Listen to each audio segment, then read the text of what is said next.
60세 이상이라면 지금 이 순간부터 제 이야기에 잠시만 집중해 주시기 바랍니다. 많은 분들이 근육이 약해지는 이유를 단순히 운동 부족이라고 생각합니다. 물론 운동이 중요한 것은 사실입니다. 하지만 실제로 근육이 늙어가는 과정은 훨씬 더 조용하고 훨씬 더 일상적인 습관 속에서 천천히 진행됩니다.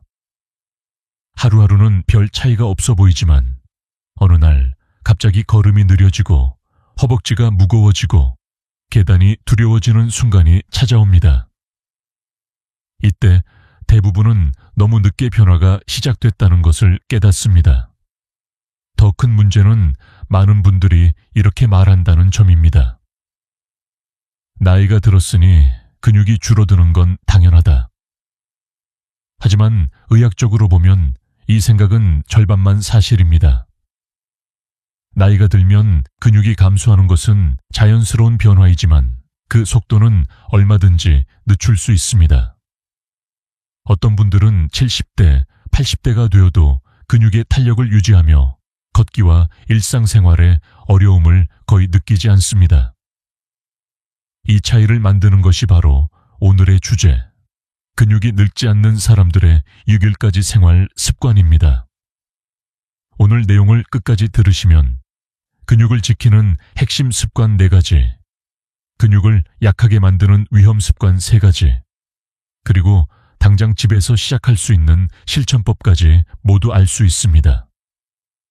이 영상이 단순한 건강 정보가 아니라 앞으로의 움직임과 삶의 질을 바꿔줄 구체적인 전략이 되기를 바랍니다. 본격적인 내용을 설명하기 전에 한 가지 여쭙겠습니다. 지금 어느 지역에서 듣고 계신가요? 서울, 부산, 광주, 대구, 혹은 해외에서도 많은 분들이 시청하고 계십니다. 댓글로 지역을 알려주시면 앞으로 생활 환경과 기후에 맞춘 맞춤형 근육 관리 루틴을 더 자세하게 준비하는 데 도움이 됩니다. 근육 노화는 3방향에서 조용히 진행됩니다. 하나는 신경과 근육을 잇는 연결 조직의 약화입니다. 이 연결이 느슨해지면 기운이 떨어지고 균형이 흔들립니다. 다른 하나는 근육 회복 속도의 저하입니다. 근육은 활동할 때보다 쉬는 동안 회복하는데 이 능력이 점점 줄어듭니다. 마지막은 일상의 움직임이 줄어들면서 근육이 스스로 필요 없는 조직이라고 판단하는 과정입니다. 그러나 이 3가지는 모두 습관으로 바꿀 수 있습니다. 근육이 늙지 않는 분들의 비밀은 특별한 운동이 아니라 일상 속에서 무심히 반복하는 작은 선택들입니다. 이 습관들이 근육에게 계속해서 나는 움직이는 사람이다 라는 신호를 보내는 역할을 합니다. 세계 여러 장수 연구에서도 공통적으로 나타나는 점이 있습니다. 운동량도 중요하지만 근육이 쉬지 않도록 만드는 일상의 패턴이 근육 나이를 결정한다는 것입니다. 학계에서는 아직도 단백질 섭취의 중요성과 일상 활동량의 비중을 둘러싼 논의가 이어지고 있지만 결론 하나는 분명합니다. 습관이 근육의 나이를 되돌릴 수 있다는 사실입니다. 지금 몸이 어떤 신호를 보내고 있는지 스스로 느껴보십시오. 아침에 일어날 때 허벅지가 무겁습니까? 평소보다 걸음이 짧아지고 있습니까? 계단이 예전보다 힘들어졌습니까? 이 신호를 방치하면 10년 후 근육은 지금보다 훨씬 빠르게 줄어들 것입니다.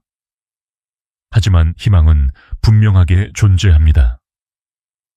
오늘부터 제가 말씀드릴 10가지 습관을 천천히 실천하면 근육은 다시 깨어납니다. 걷는 속도와 균형은 회복되고 허벅지는 탄탄해지며 몸은 다시 움직일 준비를 시작합니다. 이제 근육이 늙지 않는 사람들의 아침 루틴부터 하나씩 설명드리겠습니다. 아침 30분을 어떻게 쓰느냐가 근육의 하루를 결정한다는 사실을 알고 계셨습니까? 근육이 늙지 않는 사람들에게는 공통적으로 존재하는 작은 비밀이 있습니다. 바로 아침에 몸을 깨우는 독특한 방식입니다. 이 습관은 겉으로 보면 단순해 보이지만 의학적으로 보면 하루 전체의 근육 회복 속도를 바꾸는 강력한 신호입니다.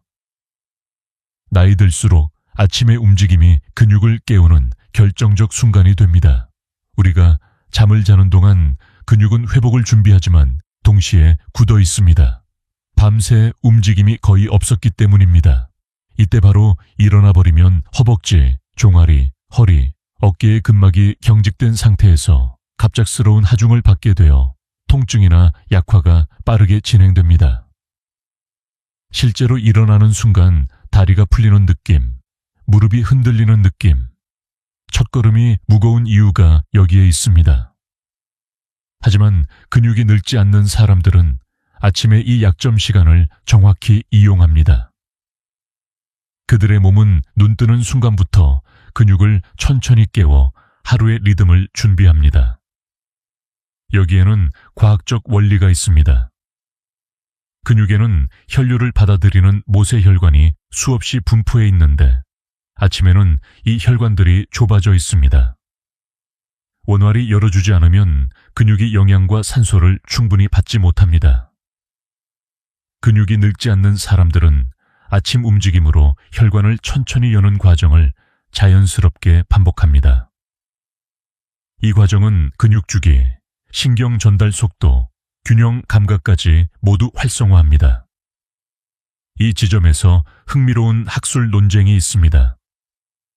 일부 연구진은 아침 단백질 섭취가 근육 회복에 더 중요하다고 말하고, 다른 연구진은 아침의 활동 루틴이 단백질보다 더 강력한 근육 유지 인자라고 주장합니다. 아직 명확한 결론은 없지만 다양한 연구에서 일치하는 부분이 있습니다.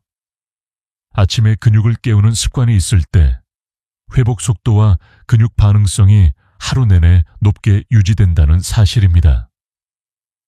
그렇다면 근육이 늙지 않는 사람들이 실제로 어떤 아침 루틴을 갖고 있을까요? 복잡한 운동이나 힘든 스트레칭이 아닙니다. 아주 단순한 3단계로 이루어진 습관입니다. 하지만 여기서 주의해야 할 점은 서둘러 움직이거나 순간적으로 힘을 주는 방식이 아니라는 것입니다.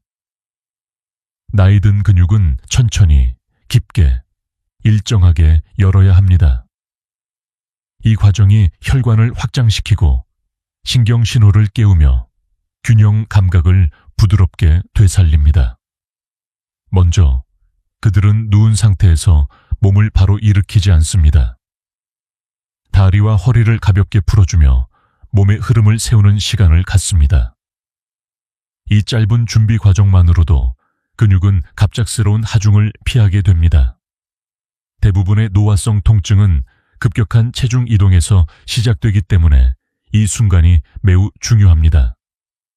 다음으로 천천히 앉아 허리를 세우는 동작을 통해 중심을 잡습니다. 허리를 곧게 세우는 과정은 무의식적으로 척추 주변 근육을 깨우는 효과가 있습니다. 마지막으로 일어서기 전에 발목과 발바닥 근육을 찌릿하게 깨워주는 가벼운 움직임을 반복합니다. 이 과정이 하루 전체의 균형 능력을 높여 넘어짐과 흔들림을 예방합니다. 의사로서 가장 안타까운 장면은 아침에 급하게 움직였다가 다리에 힘이 빠지거나 허리가 삐끗해버리는 상황입니다. 이는 근육이 아직 완전히 깨어나지 않은 상태에서 하중을 받은 결과입니다. 하지만 근육이 늙지 않는 사람들은 이런 실수를 거의 하지 않습니다. 그들은 아침 30분을 온전히 몸을 깨우는 데 사용합니다. 이 습관이 하루의 근육을 보호하는 기초가 됩니다. 여기서 한 가지 질문을 드리고 싶습니다. 여러분은 오늘 아침 어떻게 일어나셨습니까? 눈을 뜨자마자 곧바로 일어나셨습니까? 혹은 무릎과 허리가 굳은 느낌이 들지는 않았습니까? 만약 그렇다면 지금부터라도 아침 30분 루틴을 새롭게 만들어야 합니다. 이 습관은 단순한 몸풀기가 아니라 근육 노화를 늦추는 과학적 전략입니다. 하루의 첫 움직임이 근육에게 보내는 메시지는 생각보다 강력합니다. 그 메시지가 나는 준비되지 않았다가 될지, 아니면 나는 아직 충분히 움직일 수 있다가 될지는 아침 30분이 결정합니다. 이제 다음 장에서는 근육을 지키는 또 하나의 핵심, 단백질보다 중요한 영양 신호에 대해 말씀드리겠습니다. 근육이 늙지 않는 사람들의 두 번째 비밀은 많은 분들이 예상하지 못한 곳에서 나옵니다. 대부분의 사람들은 근육을 지키려면 단백질만 잘 챙기면 된다고 생각합니다. 물론 단백질은 필수입니다. 하지만 60세 이후 근육의 노화 속도를 결정하는 더 중요한 영양 신호가 있습니다. 의사들이 실제 진료실에서 반복해서 강조하는 요소이며 근육을 젊게 유지하는 사람들의 공통점이기도 합니다. 바로 아미노산 흡수의 문을 여는 특정 영양소, 즉 비타민 D와 마그네슘의 조합입니다. 많은 노인 환자분들이 이렇게 말합니다. 단백질을 더 먹었는데 왜 근육이 안 늘어나죠? 여기에는 명확한 의학적 이유가 있습니다. 단백질을 먹는 것보다 그 단백질이 근육 안으로 들어갈 수 있는 길을 열어주느냐가 더 중요하기 때문입니다. 그 길을 여는 열쇠가 비타민 D며 그 열쇠가 제대로 돌아가게 만드는 손잡이가 마그네슘입니다. 즉, 단백질은 재료이고 비타민 D는 문, 마그네슘은 문고리입니다. 문고리를 돌리지 않으면 문이 열리지 않듯 이 두 가지가 부족하면 단백질은 제대로 작동하지 못합니다. 단백질 섭취만 강조하고 이 조합을 무시하면 근육은 여전히 느리게 노화됩니다. 학계에서는 이 문제를 두고 흥미로운 논쟁이 계속되고 있습니다. 일부 연구팀은 근육 합성의 가장 중요한 요소는 무조건 단백질 섭취량이라고 주장합니다. 반대로 다른 연구진은 노년층에서는 단백질 섭취량보다 흡수율과 활성화율이 더 중요한 핵심 인자라고 말합니다. 아직 하나의 결론이 난 것은 아니지만 다수의 최신 임상 데이터에서는 공통된 결과가 나타납니다.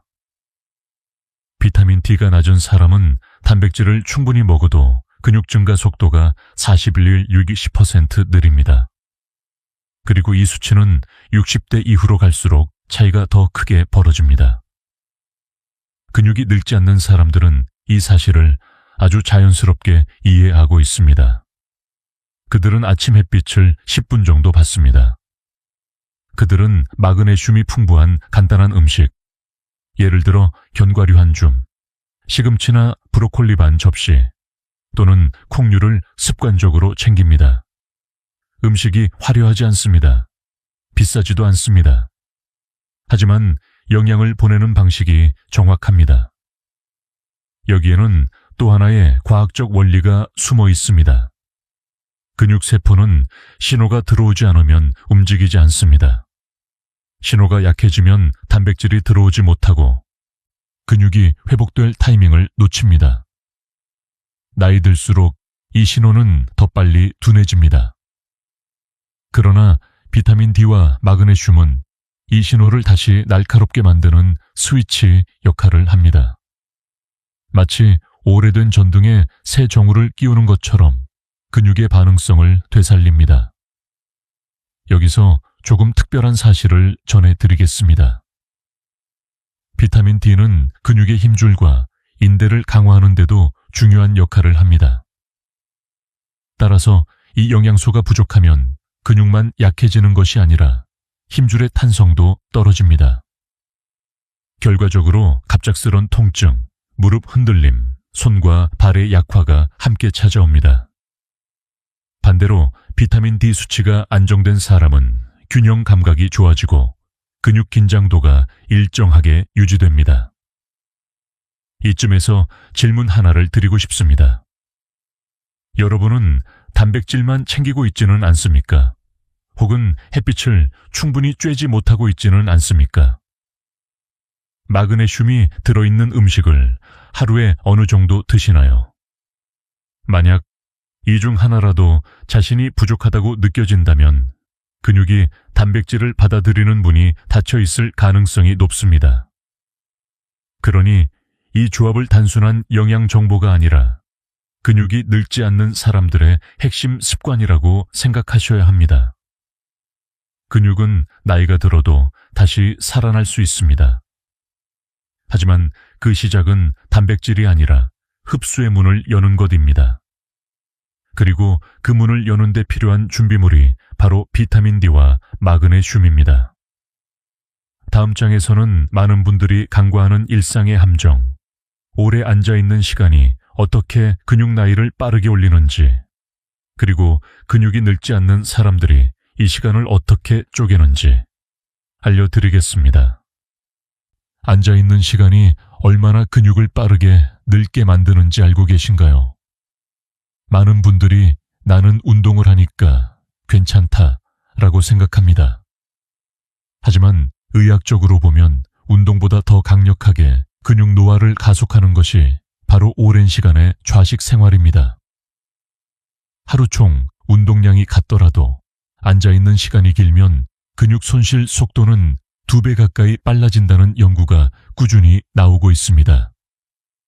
근육이 늙지 않는 사람들은 이 사실을 정확히 알고 있습니다.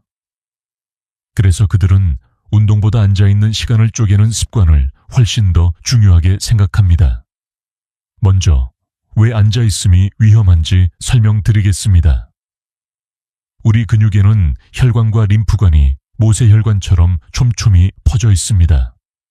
그런데 오래 앉아있으면 이 미세한 혈관들이 눌리기 때문에 근육이 산소와 영양을 제대로 받지 못합니다. 피가 다리에 고이고 무겁고 붓는 느낌이 생기는 것도 바로 이 때문입니다. 더 큰 문제는 신경 전달 속도까지 느려진다는 점입니다. 오래 앉아있다가 갑자기 일어날 때 다리가 휘청거리거나 허리가 뻣뻣한 이유가 바로 여기에 있습니다. 이 변화를 반복하면 근육은 몸으로부터 나는 자주 쓰이지 않는 조직이라는 잘못된 신호를 받습니다. 그리고 그 신호는 빠른 노화를 불러옵니다. 하지만 반대로 근육이 늙지 않는 사람들은 의외로 운동에 집착하지 않습니다. 그들이 가장 예민하게 관리하는 것은 바로 앉는 시간의 길이입니다. 이들은 한 번에 오래 앉아있지 않습니다. 운동을 길게 하지 않아도 됩니다. 대신 짧게 나누어 움직이는 방식을 선택합니다. 가장 좋은 점은 이 방법은 체력을 거의 소모하지 않는다는 것입니다. 누구나 할 수 있습니다. 돈도 들지 않습니다. 단지 의지를 조금만 더해 생활 패턴을 바꾸는 것이 전부입니다. 여기에는 학계에서도 여전히 활발하게 논의되는 흥미로운 지점이 있습니다. 일부 연구는 하루 1시간의 운동이 근육을 지키는 핵심이라고 주장합니다. 하지만 다른 연구에서는 총 운동 시간보다 하루의 좌식 패턴이 근육 노화에 훨씬 더 큰 영향을 준다고 말합니다. 아직 논쟁이 완전히 정리된 것은 아니지만 가장 많은 연구에서 일치한 결론은 하나입니다.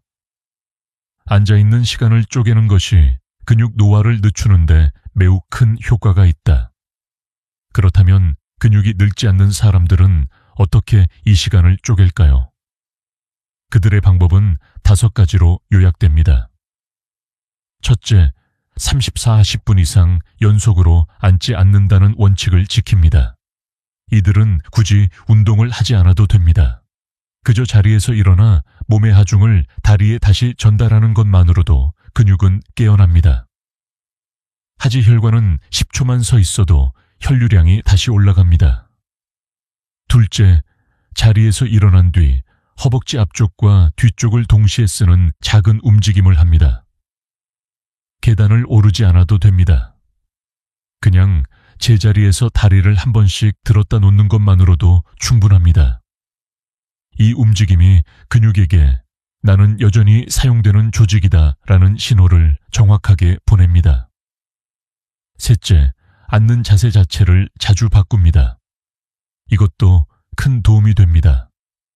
자세 변화는 작은 것처럼 보이지만 근육이 받는 압력을 달라지게 만들어 미세한 혈액순환을 활성화합니다. 넷째, 물을 자주 마십니다. 수분은 근육 속 단백질과 전해질을 유지하는 필수 요소입니다. 특히 나이 들수록 갈증 신호가 약해져 탈수가 쉽게 오는데 탈수는 곧 혈액 점도가 올라가는 의미입니다. 점도가 올라가면 혈류가 느려지고 근육 회복력도 떨어집니다. 마지막으로 이들은 이 모든 과정을 자연스럽게 일상에 녹여놓았습니다. 억지로 운동해야 한다라는 부담을 갖지 않습니다. 대신 생활을 짧게 끊어 근육이 쉬지 않도록 만드는 방식을 선택합니다. 예를 들어 TV 광고가 나오는 시간만큼 일어나서 움직이거나 전화 통화를 서서 하는 작은 습관 등이 여기에 포함됩니다. 여기서 한 가지 질문을 드리고 싶습니다. 여러분은 오늘 몇 시간이나 앉아 계셨습니까? 아침부터 점심까지 거의 앉아서 시간을 보내지 않았습니까? 저녁에도 TV 앞에서 1시간이 훌쩍 지나가지는 않았습니까? 만약 그렇다면 근육은 이미 나는 사용되지 않는다라는 신호를 받고 있을 가능성이 높습니다. 그러나 이 신호는 언제든지 바꿀 수 있습니다. 한 번에 오래 앉지 않고 시간을 쪼개는 습관만 만들어도 근육의 반응성은 놀랍도록 좋아집니다.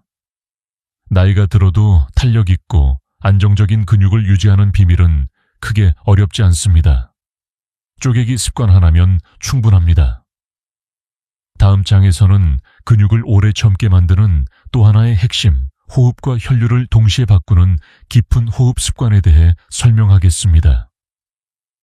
근육이 늙지 않는 사람들의 네 번째 비밀은 아주 조용한 곳에서 시작됩니다.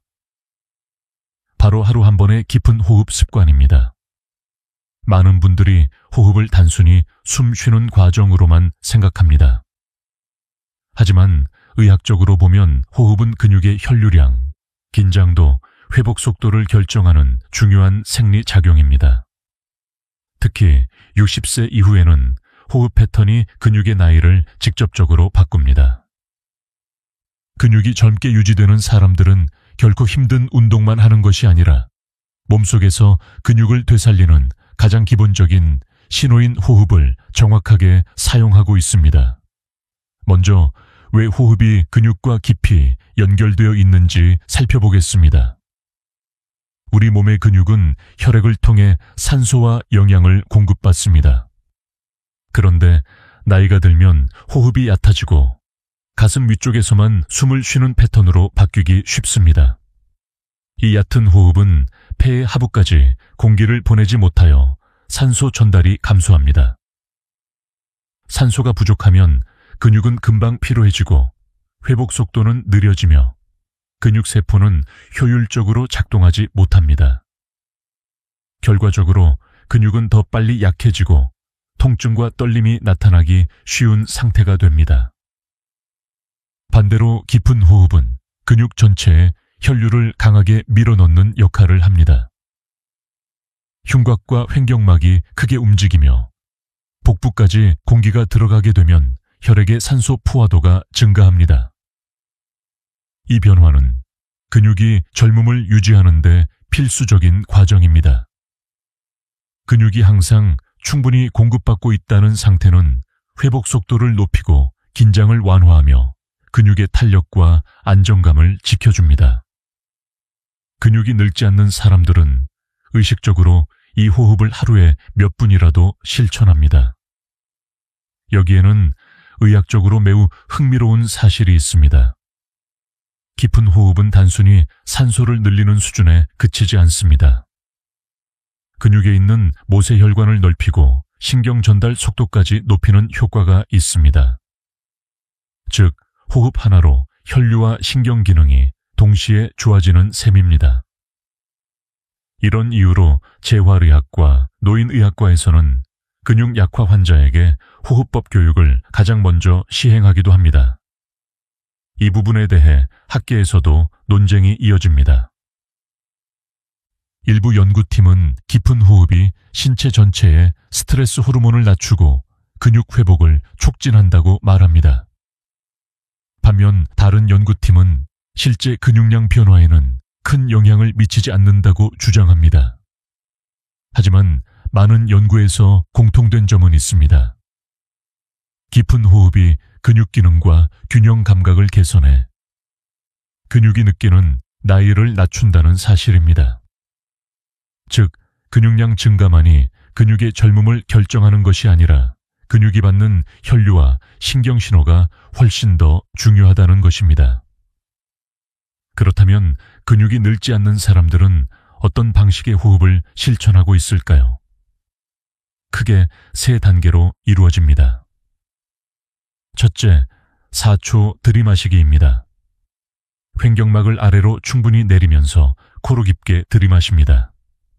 이때 배가 천천히 부풀어야 합니다. 이것이 폐 하부까지 산소가 들어가는 신호입니다. 둘째, 2초 멈추기입니다. 이 순간이 매우 중요합니다. 혈액이 산소를 충분히 받아들이는 시간이 바로 이 멈춤 사이입니다. 근육 속 모세 혈관이 열리고 혈류가 확장되며 근육이 긴장을 풀기 시작합니다.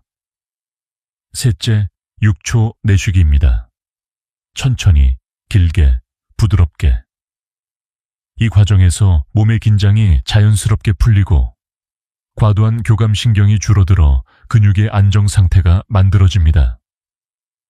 이 3단계만 하루 3번 반복해도 근육은 달라집니다. 아침에 일어나 몸이 무거운 분들, 오후가 되면 다리가 쉽게 붓는 분들, 조금만 걸어도 허벅지가 피로해지는 분들은 이 호흡 습관을 실천하면 눈에 띄는 변화를 경험할 가능성이 매우 높습니다. 조금 특별한 사실을 하나 더 말씀드리겠습니다. 깊은 호흡은 복부 근육과 허리 근육을 동시에 깨우는 효과가 있습니다. 의학적으로는 횡격막 호흡이라고 불리며 이 호흡을 잘하는 사람들은 허리 통증이 적습니다. 근육이 늙지 않는 사람들은 호흡 하나로도 허벅지와 허리의 안정성을 동시에 챙깁니다. 여기서 스스로에게 질문해 보십시오. 오늘 하루 동안 깊은 호흡을 몇 번이나 했습니까? 숨을 깊게 들이마셔 본 적이 기억나십니까? 혹시 얕은 가슴 호흡을 계속 반복하고 있지는 않습니까? 만약 그렇다면 근육은 늘 산소 부족 상태로 지내고 있었을 가능성이 큽니다. 이 습관 하나만 바꿔도 근육이 느끼는 피로는 크게 줄어듭니다. 근육이 늙지 않는 사람들은 결코 특별한 운동만 하는 것이 아닙니다. 몸이 살아나기 위한 호흡의 리듬을 정확히 알고 있습니다. 다음 장에서는 많은 사람들이 의외로 모르고 있는 근육의 흔적, 밤마다 반복되는 보이지 않는 위험 습관에 대해 설명드리겠습니다. 근육이 늙지 않는 사람들의 5번째 비밀을 이야기하기 전에 많은 분들이 거의 의식하지 못한 채 반복하는 한 가지 습관을 먼저 짚고 넘어가야 합니다. 바로 밤마다 근육을 조용히 망가뜨리는 행동입니다. 낮 동안 아무리 좋은 운동을 하고 단백질을 챙기고 스트레칭을 실천하더라도 잠들기 전 이 습관 하나를 반복한다면 근육은 밤새 회복하지 못하고 오히려 더 약해집니다. 하지만 대부분의 분들은 이 사실을 전혀 모른 채 수년, 어떤 분들은 수십 년 동안 같은 실수를 반복하고 있습니다. 이 습관의 가장 큰 문제는 당장 눈에 띄는 통증이나 증상이 없다는 점입니다. 그래서 더 위험합니다. 근육은 소리 없이 약해지고 다음날 아침 무겁고 느린 몸으로 그 흔적을 남기기 시작합니다. 그리고 이 패턴이 누적되면 어느 순간 계단이 갑자기 힘들어지고 허벅지가 쉽게 떨리고 균형감이 약해져 넘어지는 위험이 커집니다. 그렇다면 문제의 행동은 무엇일까요? 바로 늦은 저녁에 잘못된 앉은 자세와 스마트폰 사용입니다. 이 두 가지는 마치 한 쌍처럼 붙어 다니며 근육을 노화시키는 가장 강력한 조합이 됩니다. 먼저 저녁 시간에 잘못된 자세는 하루 중 가장 오랫동안 지속되기 쉽습니다. 저녁에는 몸이 피곤하고 의식이 느슨해지며 자극이 적습니다. 이때 많은 분들이 소파에 깊게 파묻히거나 침대에서 등을 구부린 자세로 비스듬히 기대어 앉거나 목을 앞으로 숙인 자세로 스마트폰을 들여다보게 됩니다. 문제는 이때입니다. 이 자세는 허벅지 앞쪽의 대퇴근, 엉덩이 근육, 허리 주변의 기립근, 그리고 복부 심부 근육까지 동시에 기능을 낮춥니다. 이 근육들이 약해지면 어떤 일이 발생할까요? 바로 근육의 야간 회복 기능이 떨어지는 것입니다. 근육은 잠을 자는 동안 회복하고 재생합니다. 그런데 나쁜 자세로 오랫동안 앉아 있다가 잠자리에 들면 근육은 이미 경직되고 혈류가 떨어진 상태로 밤을 시작하게 됩니다. 이를 의학적으로는 야간 혈류 저하 상태라고 부릅니다. 혈류가 떨어지면 근육세포는 회복 신호를 제대로 받지 못하고 미세한 손상은 다음 날로 이어져 만성 피로로 변합니다. 다음 날 아침 몸이 무겁고 기운이 없고 다리가 힘이 빠지는 것처럼 느껴지는 이유가 바로 이 상태 때문입니다. 여기에는 한 가지 독특한 과학적 사실이 숨어 있습니다. 늦은 저녁에 잘못된 자세는 단순히 근육만 약하게 만드는 것이 아니라 근육을 조절하는 신경의 반응 속도까지 떨어뜨립니다. 즉, 근육이 신경으로부터 지시를 받는 속도가 느려지고 이로 인해 움직임이 둔해지며 균형감이 떨어지는 것입니다. 특히 60세 이후에는 신경 반응 속도가 근육의 느린 움직임과 직결되기 때문에 이 변화가 더 뚜렷합니다. 이 문제를 두고 학계에서도 논쟁이 있습니다. 일부 연구자들은 스마트폰 자세가 근육 자체를 손상시킨다기보다 자세 변화로 인해 혈류가 줄어드는 것이 핵심 원인이라고 주장합니다. 반면 다른 연구자들은 신경 근육 연결이 반복적인 압박과 긴장으로 직접 약해진다는 견해를 보입니다. 아직 어느 쪽이 완전히 맞다고 결론 난 것은 아니지만 하나의 공통된 결과는 존재합니다. 나쁜 자세와 스마트폰 사용이 근육의 야간 회복을 방해한다는 사실입니다. 그렇다면 근육이 늙지 않는 사람들은 이 시간을 어떻게 관리할까요? 그들에게도 저녁은 휴식의 시간입니다. TV를 보기도 하고 책을 읽기도 하고 스마트폰을 사용할 수도 있습니다. 하지만 그들이 지키는 작은 규칙은 분명합니다. 첫째, 허리가 구부러진 자세를 오래 유지하지 않습니다. 소파에 앉을 때에도 허리를 살짝 세우고 엉덩이를 깊숙이 넣어 아래쪽 근육이 받침이 되도록 합니다. 둘째, 스마트폰은 가슴 아래로 떨어뜨리지 않습니다. 가슴의 높이보다 스마트폰이 내려가면 목과 어깨, 등 근육이 자동으로 긴장합니다. 반대로 눈높이에 맞추면 근육은 안정됩니다. 셋째, 잠들기 전 3분 스트레칭을 반드시 합니다. 걷지 않아도 좋습니다. 누워서 무릎을 가볍게 가슴으로 당기거나 발목을 천천히 돌리는 동작만으로도 혈류가 살아납니다. 이 짧은 3분이 밤새 근육이 회복할 수 있는 결정적인 시간입니다. 여기서 스스로에게 한 가지 질문을 해보세요. 어제 잠들기 전 나는 어떻게 앉아 있었는가? 목은 앞으로 나가 있었는가? 허리는 구부러져 있었는가? 스마트폰을 오래 쳐다보고 있었는가?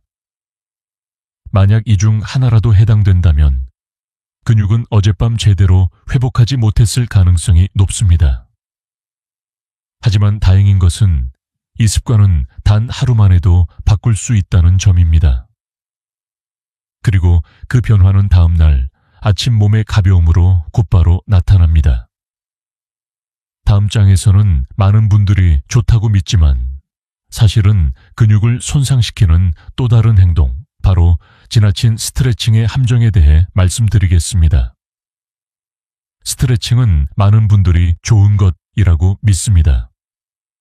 실제로 스트레칭 자체는 몸을 풀어주고 혈류를 개선하는 데 도움이 됩니다. 하지만 문제는 과한 스트레칭입니다. 특히 60세 이후에는 지나친 스트레칭이 근육의 밑에 손상을 일으켜 오히려 노화를 앞당길 수 있습니다. 근육이 늙지 않는 사람들은 결코 스트레칭을 오래 강하게 하지 않습니다. 그들은 스트레칭의 이점과 한계를 정확히 알고 있고 무리 대신 균형을 선택합니다. 먼저 왜 지나친 스트레칭이 위험한지 설명드리겠습니다. 근육은 탄력성과 수축력을 동시에 가지고 있습니다. 하지만 나이가 들수록 근육 섬유는 자연스럽게 건조해지고 미세한 탄성 조직이 감소합니다. 이때 근육을 과하게 늘리면 섬유가 견디지 못해 작은 찢어짐이 생길 수 있습니다. 이 찢어짐은 즉각적인 통증을 일으키지도 않고 눈에 보이지도 않기 때문에 많은 분들이 전혀 알아채지 못합니다. 그러나 미세 손상이 반복되면 근육은 스스로를 보호하기 위해 긴장을 유지하려고 합니다. 이 긴장이 계속되면 단단해져야 할 부분은 약해지고 약해져야 할 부분은 굳어버리는 악순환이 시작됩니다. 이 부분에 대해 학계에서도 의견이 분분합니다. 일부 전문가들은 스트레칭이 근육 길이를 늘리는데 필수적이라고 말합니다. 반면 다른 연구에서는 나이 든 근육은 이미 탄력이 줄어들기 때문에 과한 스트레칭은 근육 조직에 부담을 준다고 말합니다. 즉, 스트레칭이 필요하다는 사실은 모두가 동의하지만 얼마나 늘리고 얼마나 유지해야 하는가를 두고 연구가 계속되고 있습니다. 지금까지 가장 많은 연구에서 일치한 결론은 이렇습니다. 스트레칭은 강도가 아니라 정도가 중요하다. 그렇다면 근육이 늙지 않는 사람들은 어떤 방식을 선택할까요?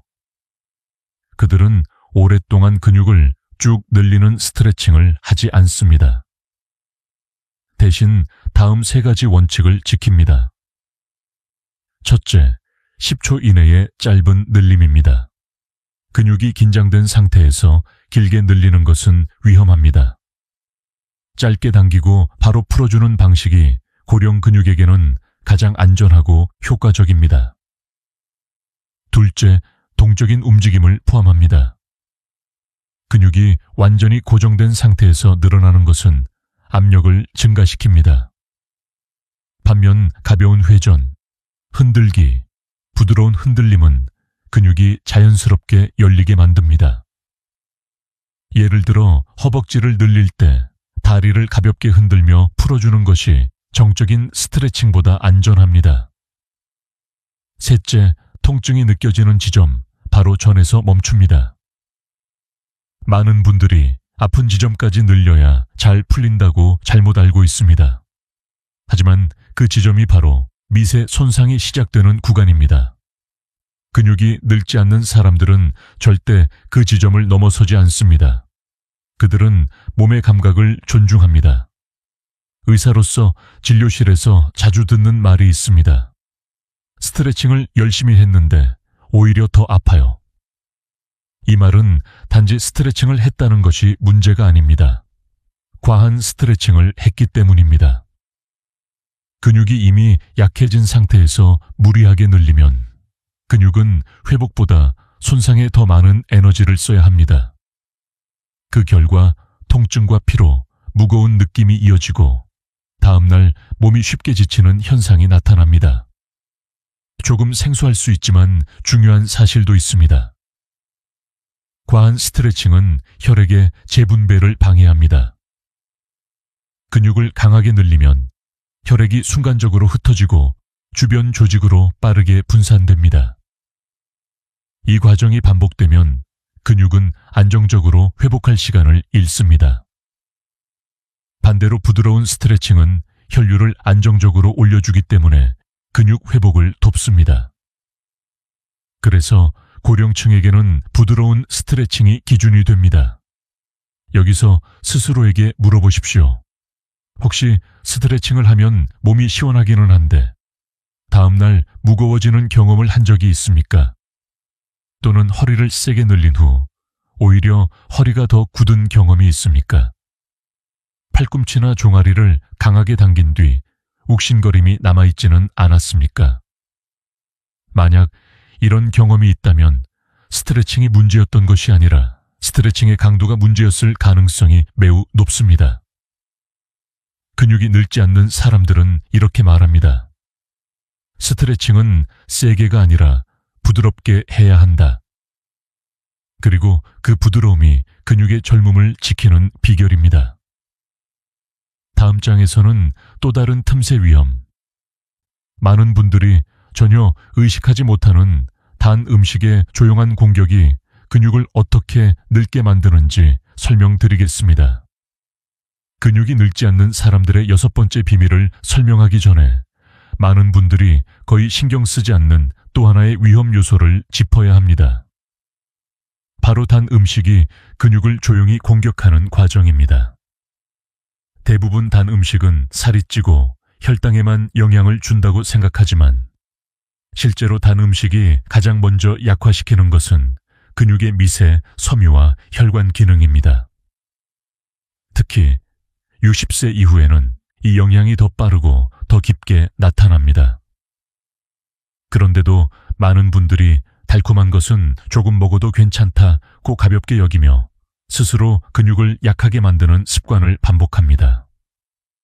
먼저 당이 근육에 어떤 영향을 주는지 살펴보겠습니다. 음식을 통해 섭취한 당은 혈당을 급격히 올립니다.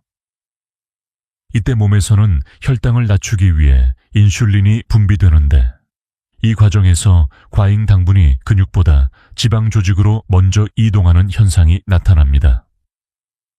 즉, 근육이 받아야 할 에너지가 지방 조직으로 빼앗기는 것입니다. 결국 근육은 에너지를 충분히 공급받지 못하고 회복 속도는 점점 느려집니다. 이 상태가 반복되면 근육은 자연스럽게 판단합니다. 내가 쓰이지 않는 조직이구나. 그 순간부터 근육은 스스로를 줄여가기 시작합니다. 여기에는 또 하나의 중요한 기전이 있습니다. 혈당이 자주 오르면 혈관의 내벽이 미세하게 손상됩니다. 이 손상은 눈에 보이지 않지만 근육에 공급되는 혈류를 떨어뜨립니다. 근육은 혈류가 줄어드는 순간 피로해지고 긴장을 유지하려고 하며 점점 굳어집니다. 이것이 바로 단 음식이 근육을 늙게 만드는 가장 빠른 통로입니다. 이 지점에 대해 학계에서도 계속 논의가 있습니다. 일부 연구에서는 단 음식이 근육 자체를 직접 손상시키는 것은 아니며 혈당과 인슐린의 변동이 문제라고 설명합니다. 또 다른 연구에서는 혈당의 반복적인 급등이 근육세포의 미세 구조를 약화시킨다고 주장합니다. 결론은 완전히 하나로 합쳐지지 않았지만 두 주장에 모두 포함되는 공통된 사실이 있습니다. 단 음식의 반복적 섭취는 근육 기능과 근육 회복력을 꾸준히 떨어뜨린다. 그렇다면 근육이 늙지 않는 사람들은 단 음식을 완전히 끊는가? 그렇지 않습니다. 그들도 달콤한 음식을 먹습니다. 하지만 그들의 방식에는 확실한 패턴이 있습니다. 첫째, 단 음식을 밤에 먹지 않습니다. 밤에 당을 먹으면 혈당이 잠들기 전에 급격히 오르고 이 변화가 근육 회복을 방해합니다. 둘째, 단 음식을 먹을 때 단백질이나 식이섬유를 함께 먹습니다. 이 조합은 혈당 상승을 천천히 만들어 근육 손상을 완화합니다. 예를 들어 과일을 먹을 때 견과류 한 줌을 곁들이거나 고구마를 먹을 때 요거트를 같이 먹는 방식입니다. 셋째, 일주일에 일정한 단 음식 허용 구간을 정합니다. 이렇게 하면 혈당의 불규칙한 등락이 줄어들어 근육의 안정성이 유지됩니다. 약간 특별한 사실도 있습니다. 단 음식이 반복되면 몸은 염증 반응을 일으키는데 이 염증은 근육의 밑에 섬유를 굳게 만들고 뭉침을 유발합니다. 그래서 단 것을 잘 먹는 사람일수록 허벅지나 종아리가 잘 뭉치고 마사지가 더 자주 필요해집니다. 이 현상을 단순한 피로라고 오해하지만 사실은 식습관과 밀접한 연관이 있습니다. 여기서 스스로에게 물어보십시오. 최근 며칠 동안 단 음식을 몇 번이나 드셨습니까? 잠들기 전 과자나 빵을 먹은 적은 없습니까? 과일이라고 해서 마음 놓고 많이 먹지는 않았습니까? 만약 이 중 하나라도 해당된다면 근육은 이미 단 음식의 영향을 받고 있었을 가능성이 높습니다. 하지만 다행히도 이 문제는 매우 빠르게 개선할 수 있습니다. 단 음식을 줄이거나 방식만 조절해도 근육의 회복력은 눈에 띄게 좋아집니다. 근육이 늙지 않는 사람들은 이렇게 말합니다. 근육은 먹는 음식보다 혈당의 흐름을 더 민감하게 느낀다. 이 말은 단순한 비유가 아니라 실제 전체 회복 리듬을 설명하는 중요한 원리입니다. 다음 장에서는 근육이 늙는 또 하나의 큰 함정, 바로 탈수와 저염식의 역효과가 왜 근육 노화를 가속하는지 구체적으로 설명드리겠습니다. 근육이 늙지 않는 사람들의 7번째 습관을 설명하기 전에 많은 분들이 건강에 좋다고 믿고 실천하는 2가지 행동이 오히려 근육을 빠르게 늙게 만드는 중요한 원인을 짚어야 합니다. 바로 숨은 탈수와 과한 저염식입니다. 이 2가지는 노년층에서 매우 흔하게 나타나는 생활 패턴이며 겉으로는 아무 문제가 없어 보이지만 근육의 회복력과 안정성을 크게 떨어뜨립니다. 특히 근육이 약해지기 시작하는 시기에는 물과 전해질의 균형이 깨지는 것이 근육 기능에 치명적입니다. 먼저 탈수부터 살펴보겠습니다. 많은 어르신들이 나는 목이 안 마르니까 물을 굳이 챙겨 마실 필요 없다고 생각합니다. 하지만 나이가 들면 갈증 신호가 둔해지는 것이 정상적인 생리 변화입니다. 즉, 목이 마르지 않아도 몸은 이미 탈수가 시작된 상태일 가능성이 높다는 뜻입니다. 이런 숨은 탈수 상태에서는 혈액 점도가 서서히 올라갑니다. 혈액이 진해지면 근육의 산소와 영양이 제대로 공급되지 못하고 근육 회복 속도는 즉시 떨어집니다. 그래서 걷다가 쉽게 지치거나 계단에서 다리가 떨리거나 사소한 움직임에도 금방 피로를 느끼는 것입니다. 여기에 또 하나의 중요한 과정이 숨어 있습니다. 탈수는 근육의 전해질 균형까지 무너뜨립니다. 특히 나트륨, 칼륨, 마그네슘이 고루 맞춰져 있어야 근육이 수축하고 이완하는 과정이 안정적으로 이루어지는데 탈수가 오면 이 균형이 가장 먼저 흔들립니다.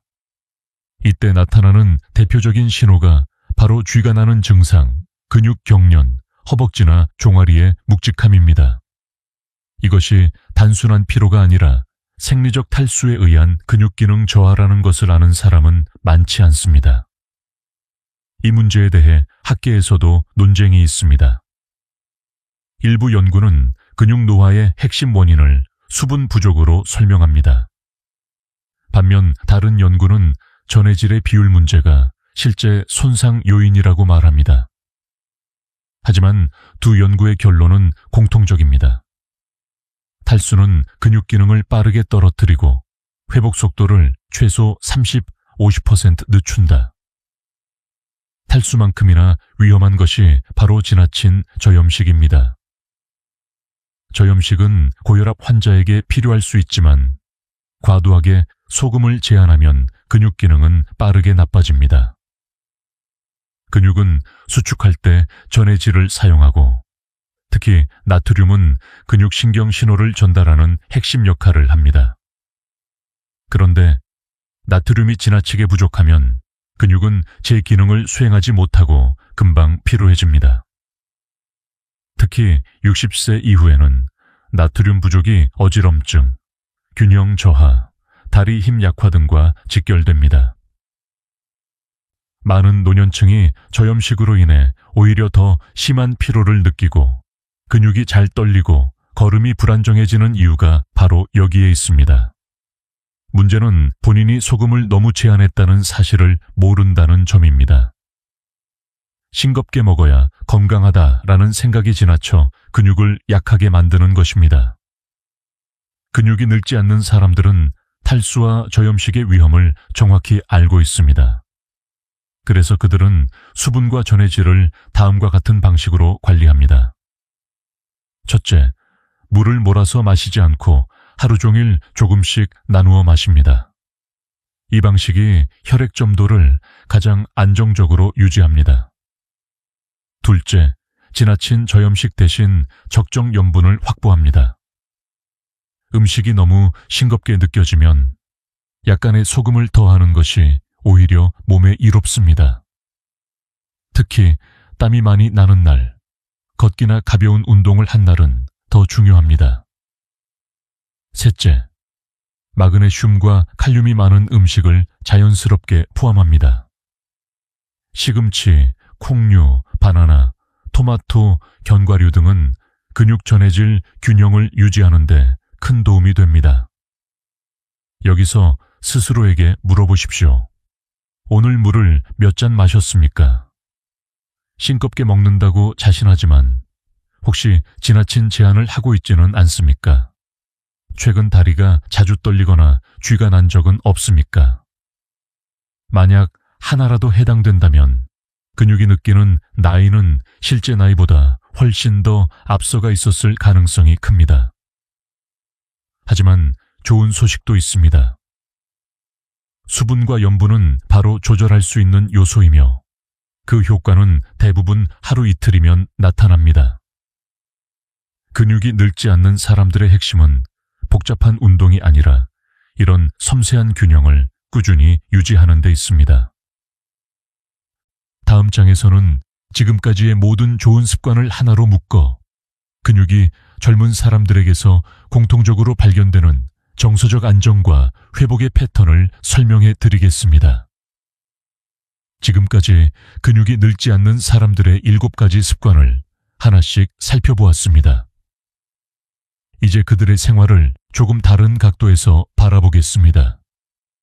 근육이 젊게 유지되는 사람들에게는 단순한 신체 습관 외에도 한 가지 공통된 특징이 있습니다. 바로 정서적 안정입니다. 이 정서적 안정은 허공에 떠 있는 감정이 아니라 실제로 근육의 회복과 기능을 바꾸는 생리적 요소입니다. 근육은 단순한 조직이 아니라 우리 감정과 신경, 호흡, 혈류의 영향을 모두 받는 살아있는 구조물이기 때문입니다.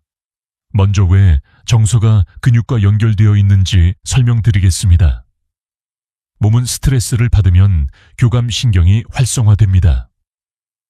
교감신경이 활성화되면 혈관은 수축하고 근육은 긴장하고 회복 과정은 잠시 멈춥니다.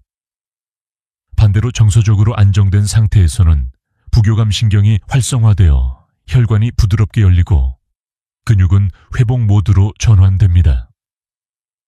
이 변환 과정이 근육의 생명력과 매우 깊은 관련이 있습니다. 즉, 마음의 상태는 근육이 하루 동안 얼마나 회복하느냐를 결정하는 중요한 신호입니다. 이와 관련해 과학적으로도 흥미로운 연구가 있습니다. 어떤 연구팀은 불안감이 높은 사람과 낮은 사람의 근육 회복 속도를 비교했는데 불안감이 높은 사람들은 운동 후 회복 속도가 평균 30% 이상 느렸습니다. 또 다른 연구에서는 스트레스가 많은 날에는 근육이 긴장을 스스로 풀지 못해 섭취한 영양소의 흡수가 떨어지고 혈류 개선 효과도 크게 줄어든다는 결과가 나왔습니다.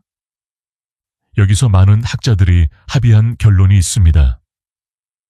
정서적 안정은 근육의 젊음을 지키는 데 있어 결코 무시할 수 없는 요소라는 것입니다. 그렇다면 근육이 늙지 않는 사람들은 어떤 정서적 습관을 가지고 있을까요? 이들은 큰 목표에 집착하지 않습니다. 대신 작은 실천을 꾸준히 쌓아나가는 방식을 선택합니다. 그들은 자기 몸을 몰아붙이지 않으며 오늘 조금 부족했더라도 스스로를 비난하지 않습니다. 몸을 회복시키는 데 있어 가장 큰 적은 완벽주의라는 사실을 그들은 알고 있습니다. 또한 이들은 생활 속에서 다음과 같은 정서 패턴을 자연스럽게 갖고 있습니다. 첫째, 몸을 관찰하는 습관입니다. 오늘은 다리가 무겁구나. 오늘은 허벅지가 잘 움직이는구나. 오늘은 허리가 조금 피곤하구나. 이런 몸의 작은 신호를 듣는 능력이 근육을 지키는 첫 걸음입니다. 둘째, 작은 회복을 기뻐하는 습관입니다. 걷는 속도가 조금만 빨라져도, 아침에 허리가 조금 덜 뻣뻣해도, 종아리 부기가 줄어들어도 그들은 그 변화를 소중하게 여깁니다. 이 작은 기쁨이 부교감 신경을 활성화하고 근육 회복 속도를 높입니다. 셋째, 부담을 줄이는 선택을 합니다.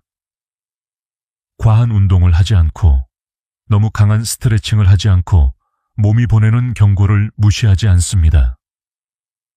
이 균형 잡힌 태도는 근육이 긴장을 벗어나 자연스럽게 회복하도록 만드는 토대입니다. 여기에는 조금 의외일 수 있는 사실도 있습니다. 근육 기능이 좋은 사람들은 대부분 수면 직전에 정서를 안정시키는 루틴을 가지고 있습니다. 짧은 호흡, 조용한 스트레칭, 혹은 짧은 감사나 회상. 이런 정서적 루틴은 몸이 회복 모드에 들어가는 신호가 되며 밤새 근육이 다시 살아나는 과정에 큰 도움을 줍니다. 여기서 한 가지 질문을 드리고 싶습니다. 여러분은 밤에 잠들기 직전 어떤 상태였습니까? 몸은 긴장해 있었습니까? 마음은 분주했습니까? 생각이 많아서 몸이 편안하지 않았습니까? 만약 그렇다면 근육은 그 순간부터 이미 회복이 어려운 상태였을 가능성이 높습니다. 근육은 마음의 흔들림을 그대로 느끼고 긴장을 통해 신호를 보내기 때문입니다. 하지만 다행입니다. 정서적 안정은 어렵지 않습니다. 조금만 의식해도 몸은 달라집니다. 근육이 늙지 않는 사람들의 비밀은 거창한 운동이나 특별한 약이 아니라 몸과 마음이 편안하게 호흡할 수 있도록 만드는 작은 정서적 루틴에 있습니다. 다음 장에서는 지금까지 말씀드린 7가지 습관을 모두 하나의 흐름으로 엮어 오늘부터 바로 실천할 수 있는 근육 회복 루틴으로 정리해 드리겠습니다. 지금까지 살펴본 7가지 습관은 각각 따로 존재하는 것처럼 보이지만 실제로는 하나의 흐름으로 이어져 있습니다. 근육이 늙지 않는 사람들은 이 습관들을 억지로 실천하지 않습니다. 대신 자신의 하루 리듬 속에 자연스럽게 녹여두고 몸이 보내는 신호에 따라 조절합니다. 이제 그 흐름을 하나의 루틴으로 묶어보겠습니다. 이 루틴은 60세 이후 근육을 지키기 위한 가장 단순하면서도 가장 실용적인 체계입니다. 특별한 운동 능력도 장비도 많은 시간도 필요하지 않습니다. 중요한 것은 순서와 리듬입니다. 먼저 아침입니다. 근육이 잠에서 깨어나는 시기는 하루 중 가장 중요한 회복 준비 시간입니다. 아침에 갑자기 일어나면 근육은 아직 경직된 상태로 하중을 받아 미세한 손상이 생기기 쉽습니다. 따라서 근육이 늙지 않는 사람들은 천천히 깨어나는 루틴을 자연스럽게 실천합니다. 누워서 다리를 가볍게 움직여 근막을 풀고, 앉은 자세에서 허리를 세우고, 일어서기 전에 발목을 천천히 돌리는 과정입니다. 이 작은 시작이 근육을 하루 종일 안정된 상태로 유지하는 기초가 됩니다. 그 다음은 영양 신호입니다. 단백질만 챙기는 것이 아니라 단백질을 제대로 활용할 수 있는 환경을 만드는 것이 핵심입니다. 비타민 D와 마그네슘이 바로 그 환경입니다. 햇빛을 10분만 받아도 근육의 반응성은 달라지고, 마그네슘이 포함된 음식을 소량이라도 먹으면 근육은 단백질을 더 효율적으로 흡수합니다. 근육이 젊게 유지되는 사람들은 이 영양 신호를 꾸준히 유지합니다. 어렵지 않습니다. 단지 단백질과 함께 흡수를 돕는 조합을 챙긴다는 단순한 원리를 이해하고 있을 뿐입니다. 오전과 오후의 핵심은 바로 앉아있는 시간을 쪼개는 것입니다. 근육은 움직이지 않으면 빠르게 노화 신호를 받습니다. 30분마다 자리에서 일어나 한 번만 움직여도 충분합니다. 제자리에서 다리를 들었다 놓는 동작, 발끝과 발 뒤꿈치를 번갈아 누르는 동작 등은 혈류를 즉시 회복시키고 근육이 사용되는 조직임을 인식하게 합니다. 근육이 늙지 않는 사람들은 하루에 수십 번씩 이런 작은 움직임을 반복합니다. 이것이 근육 회복의 리듬을 유지하는 핵심입니다. 그 다음으로 중요한 것은 호흡입니다. 깊게 들이마시고 잠시 멈추고 길게 내쉬는 호흡은 근육과 신경계의 안정성을 회복시킵니다. 이 호흡이 하루에 몇 번만 반복되어도 근육과 혈류는 완전히 새로운 리듬을 갖게 됩니다. 특히 오후에 피로가 쌓이는 시간에 이 호흡을 하면 근육의 산소 공급이 즉시 개선되고 긴장 상태가 완화됩니다. 근육이 늙지 않는 사람들은 이 호흡을 의식적으로 반복합니다. 저녁 시간의 핵심은 자세의 균형입니다. 하루 종일 피로가 쌓인 상태에서 잘못된 자세로 오래 앉아 있으면 근육은 경직된 채로 밤을 맞이하게 됩니다. 이 상태는 근육 회복이 가장 필요한 시간에 오히려 기능이 떨어지는 악순환을 만듭니다. 근육이 젊은 사람들은 허리를 구부린 자세로 오래 있지 않고 스마트폰을 사용할 때도 목과 허리를 안정된 위치에 둡니다. 그리고 잠들기 전 3분 스트레칭으로 혈류를 깨우고 근육을 회복 모드로 전환합니다. 마지막으로 단 음식과 수분, 염분의 조절입니다. 단 음식은 혈당의 급등을 만들어 미세한 근섬유 손상과 혈관 노화를 불러옵니다. 근육이 젊은 사람들은 단 음식을 제한하는 것이 아니라 시간과 조합을 조절합니다. 밤에는 먹지 않고 먹을 때는 단백질이나 식이섬유와 함께 섭취해 혈당의 변화를 완만하게 만듭니다.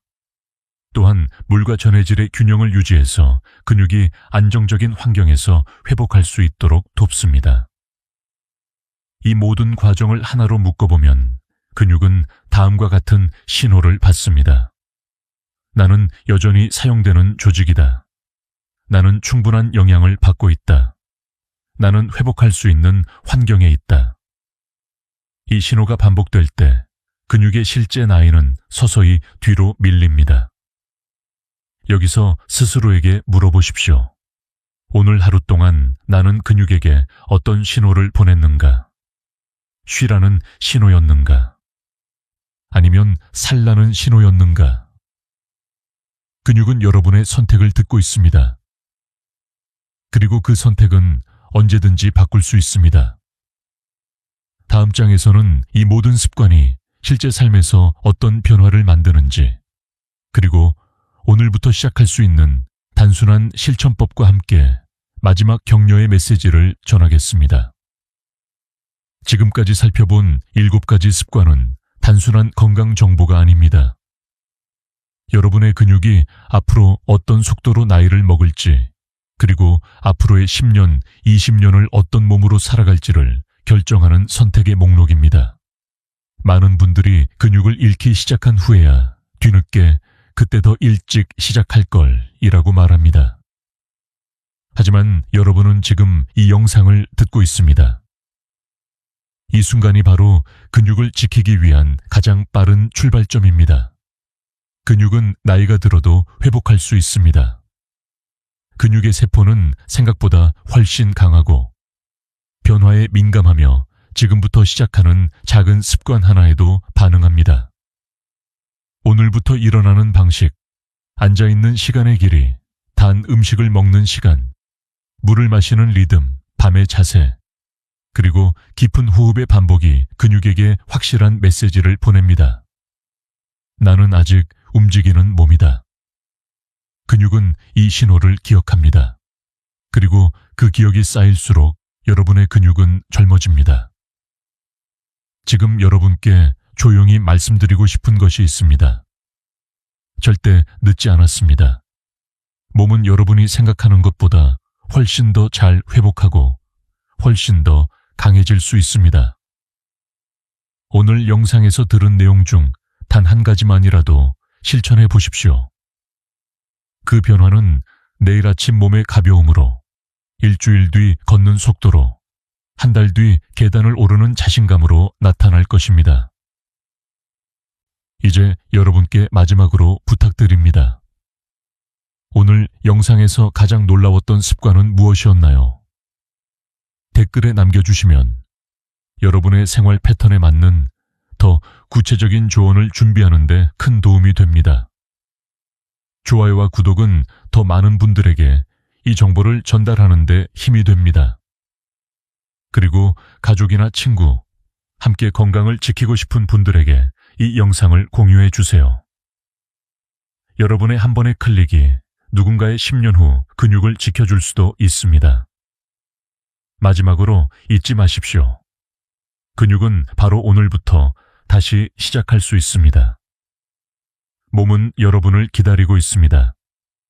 천천히, 하지만 꾸준히, 멈추지 않고 걸어가십시오. 우리는 할 수 있습니다. 함께 해낼 수 있습니다. 지금까지 듣기만 해도 몸이 강해지는 건강 라디오였습니다. 여러분의 하루가 가볍고 단단하길 바랍니다.